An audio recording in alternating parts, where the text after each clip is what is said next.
नमस्कार, मैं हूं मयूरिका और आप देख रहे हैं VNM टीवी।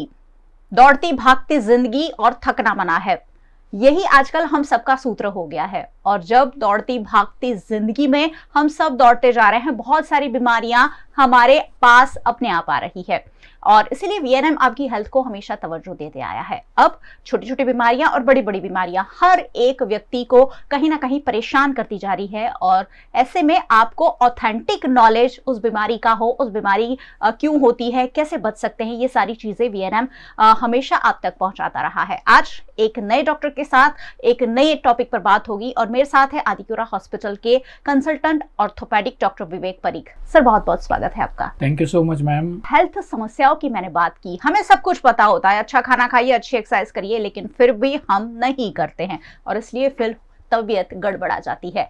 सबसे पहला सवाल जब डॉक्टर साहब आए हैं, मैं यही पूछना चाहूंगी कि आखिरकार अच्छी एक्सरसाइज का अच्छी हेल्थ के साथ क्या रिलेशन है। सर, हम सब जानते हैं एक्सरसाइज करनी चाहिए, बच्चे को पता है, लेकिन नहीं करते हैं, ये भी एक बहुत बड़ी सच्चाई है। तो मुझे लगता है हम दर्शकों को बताएं कि किस तरह से एक्सरसाइज के साथ गुड हेल्थ का बैलेंस हम बना सकते हैं।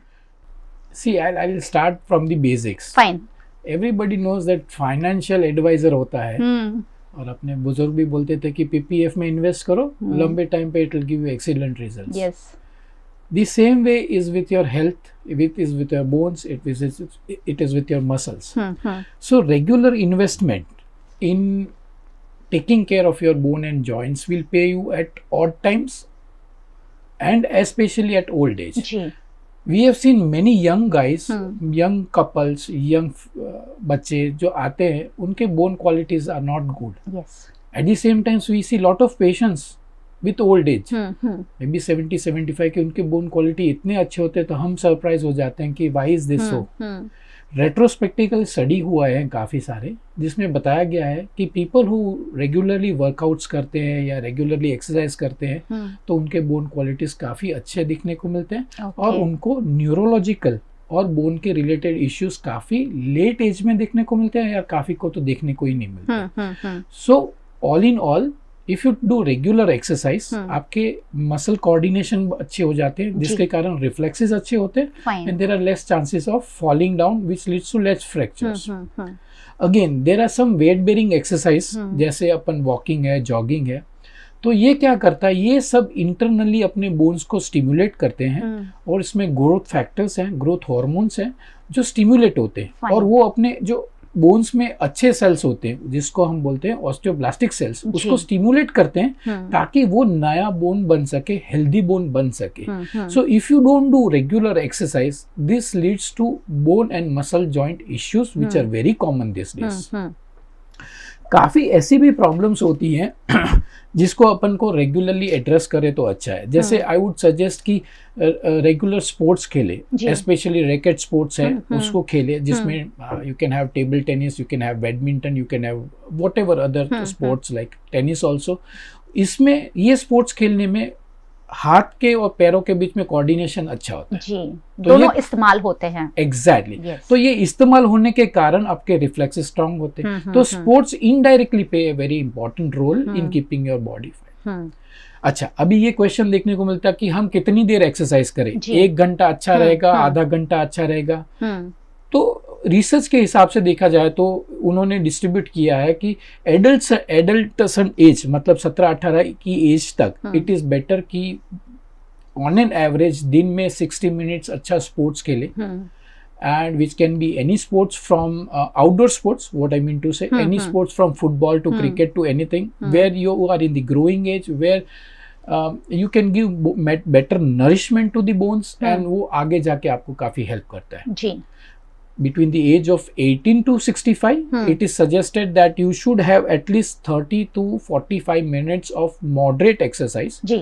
और आप ब्रिस्क वॉकिंग जैसे हार्ड विगरस एक्सरसाइज करते हैं तो at least 30 minutes per day is an recommended things in lot of literature. जी. सो ये सब आपको हेल्प करता है अच्छे बोन्स और जॉइंट्स को मेंटेन करने के लिए. जी बिल्कुल, यानी रेगुलर एक्सरसाइज बहुत ज्यादा जरूरी है हर उम्र के लोगों के लिए. बच्चों के लिए भी इतनी ही इंपॉर्टेंट है और बड़े उम्र के लोगों के लिए भी इतनी ही ज्यादा इंपॉर्टेंट है. हम सब ये कहते हैं कि हमारे पास वक्त नहीं है. वैसे जब मोबाइल लेके बैठते हैं तो आधा घंटा 1 घंटा रील्स तो हम आराम से चला लेते हैं. तो वही वक्त थोड़ा सा अगर एक्सरसाइज में डाइवर्ट हो रहा है तो शायद हम अपनी हेल्थ को बेहतर रख सकते हैं. अब जब बात हो रही है कि बोन और जॉइंट की समस्याएं बढ़ सकती हैं आप अगर रेगुलर एक्सरसाइज नहीं करते हैं, तो क्यों बढ़ रही है, ये भी एक सवाल है. सर, बोन और जॉइंट से रिलेटेड समस्याएं आजकल बहुत ज्यादा कॉमन होती जा रही है, यहाँ तक कि छोटी उम्र के लोगों में भी. क्या वजह है इसकी?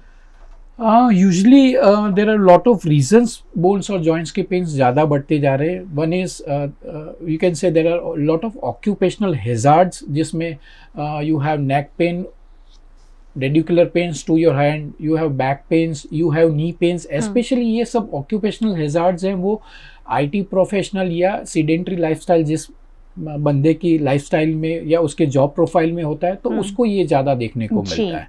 The second most reason is sedentary lifestyle के साथ साथ आता है कि there is lack of physical activity as such at home. So that lack of activity does play a very important role कि आपका बोन्स वीक होने के चांसेस ज़्यादा रहते हैं. Then you comes to nutritional deficiencies. A lot of people I find these days that they take very good care of their kids but they are sometimes more pampered. ये pampering के कारण क्या होता है कि they are more they avoid eating routine dals and everything which are really important. And this all overall leading to more junk food, more screen time, lack of physical activities, lack of nutritional quality food which is required for in the form of proteins, in the form of minerals, in the form of vitamins to your bones. This all overall leads to bad bone health and that overall on a longer time bad effects to your body. जी बिल्कुल. हम सोचते हैं कि बच्चों को हम pizza और burger खिलाकर बहुत अच्छा काम कर रहे हैं, उन्हें उनके पसंद की चीजें. बच्चा खा तो रहा है ना, लेकिन बच्चा खा तो रहा है लेकिन उसकी हेल्थ को हम कहीं ना कहीं बिगाड़ रहे हैं. बोन हेल्थ के लिए न्यूट्रिशनल सप्लीमेंट की बात हो रही है, कितना इंपॉर्टेंट होता है ये भी जान लेते हैं. सर, अच्छा बोन हेल्थ रखने के लिए न्यूट्रिशनल सप्लीमेंट कितना ज्यादा हेल्प करता है? सी आइडियली अपने बुजुर्ग थे या अपने ऋषि मुनि गिनो या अपना ट्रेडिशन गिनो या कल्चर गिनो तो आई गिव सम एग्जांपल्स. अपने बुजुर्ग बोलते थे कि हर रोज अलग अलग दालें होनी चाहिए. So what was the principle behind this? रात को अपन खिचड़ी खाते थे या हल्का डाइट लेते थे. What was the reason?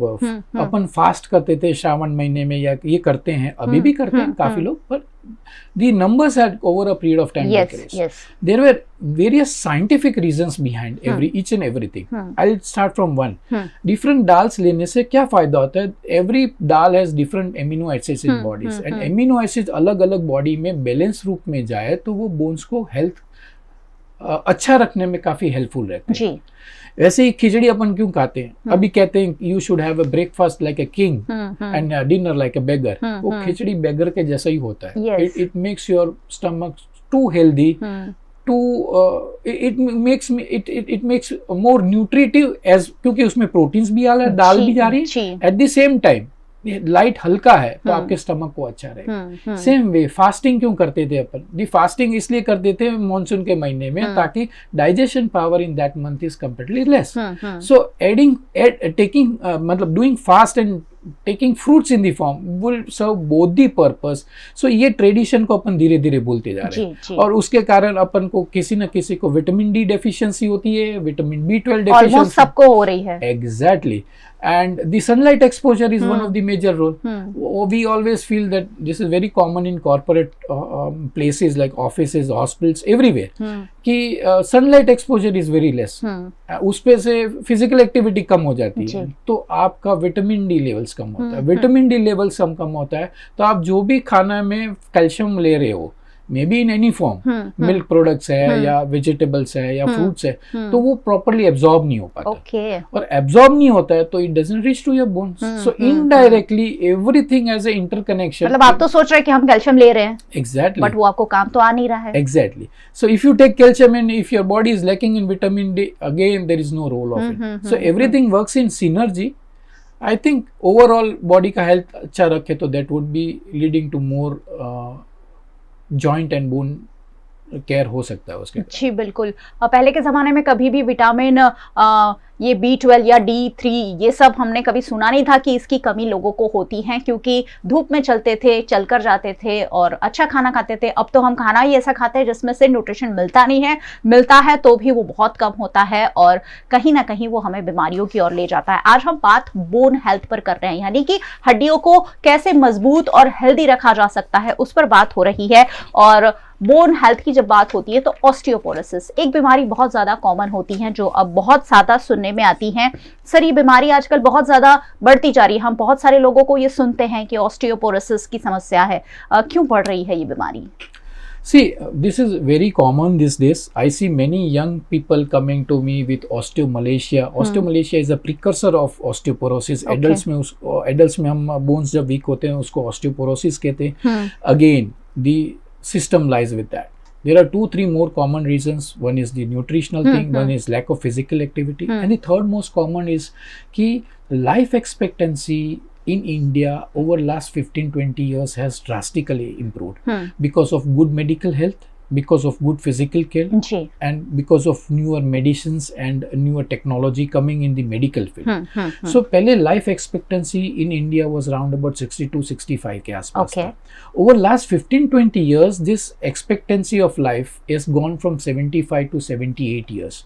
So होता क्या है, bone problems ज़्यादा होते हैं old age में, especially in females, especially females in menopausal phase में, जहाँ पे जैसे जैसे बॉडीज में हार्मोन्स कम हो जाते हैं मेनोपॉज में, तो ऑस्टियोपोरोसिस धीरे धीरे अपना पीक लेता है, जहाँ पे वो हार्मोन्स बोन को हेल्थ अच्छा रखने में हेल्पफुल होते हैं। पर होते नहीं है हार्मोन्स, तो बोन्स धीरे धीरे वीक होते हैं। तो फीमेल्स में osteoporosis more common as compare to mail.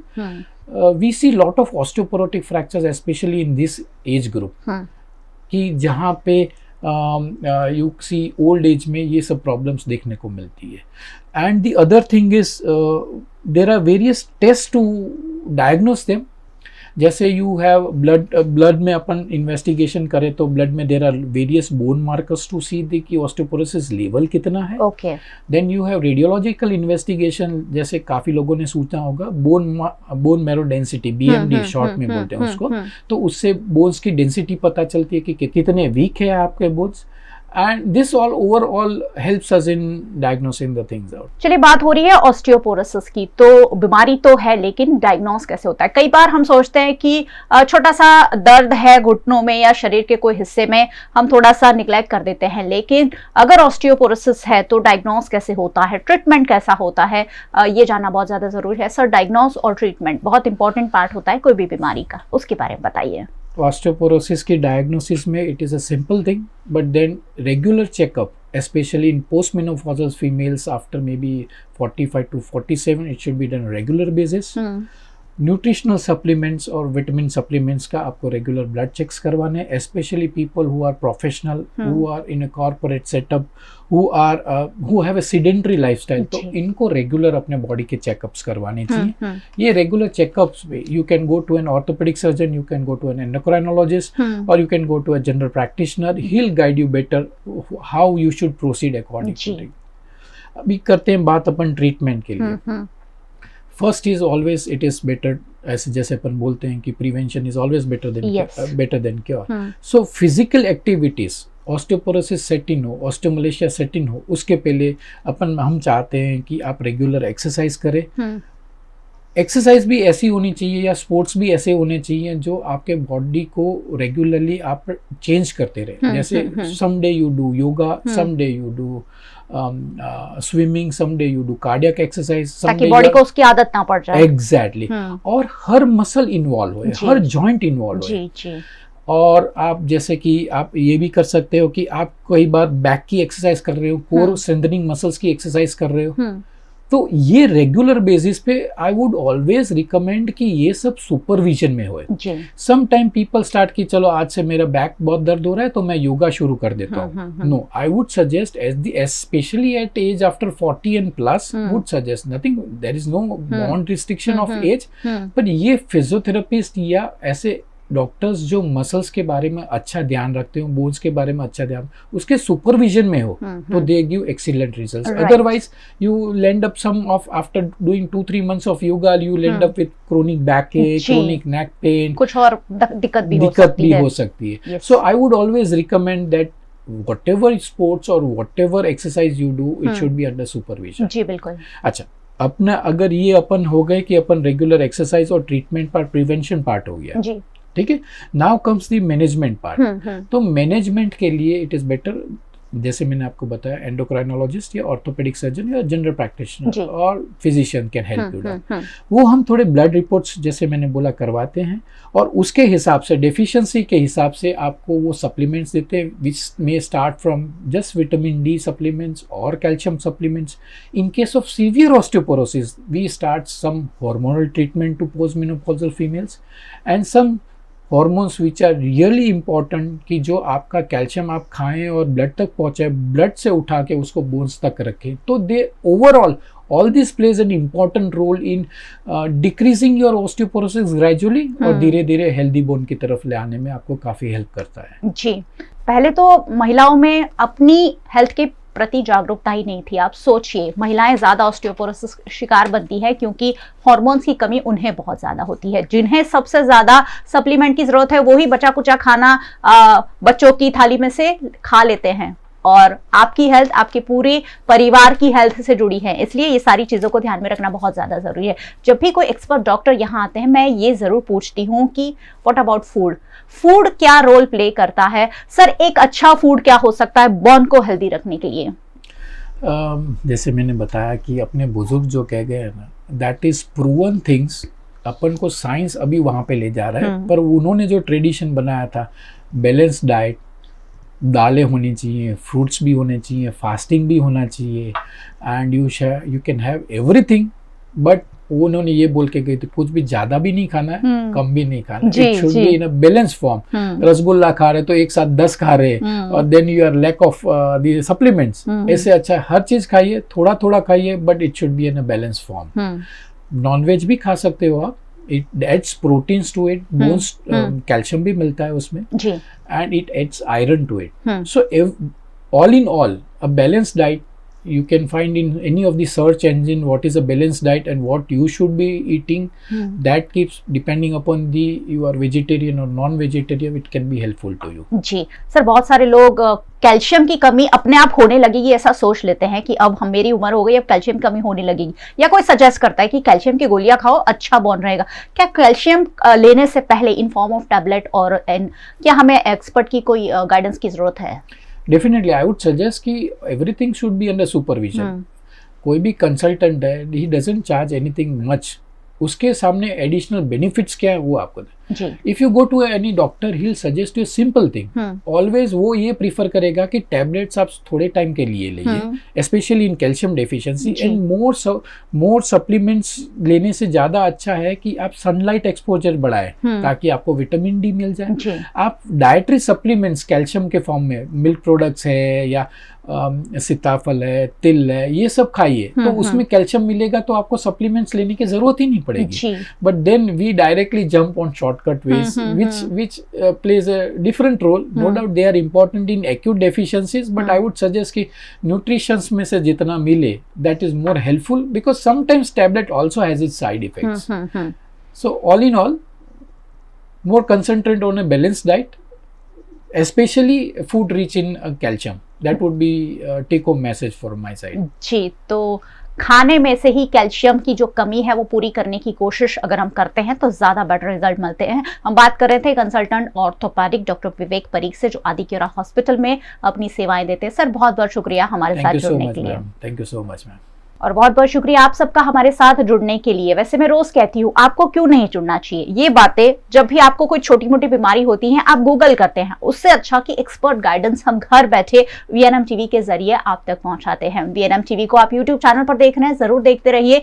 Subscribe कर लीजिए हमारा चैनल अगर अब तक नहीं किया है तो, क्योंकि यहाँ ऐसी ही बातें हम चर्चा करते हैं जो सीधी सीधी आपसे जुड़ी हुई है. फेसबुक पर हमें देख रहे हैं, शेयर जरूर कीजिए. आजकल बोन हेल्थ के बारे में जानना सबको बहुत जरूरी है। सबको हड्डियों की दिक्कत हो ही रही है। आप हमें OTT प्लेटफॉर्म्स पर देख रहे हैं, डेली हंट, वोडाफोन टीवी, जियो टीवी और जियो टीवी फाइबर 498 नंबर के चैनल पर VNM टीवी को 24 घंटे लगातार देखा जा सकता है। देखते रहिए VNM, जुड़े रहिए VNM के साथ। नमस्कार।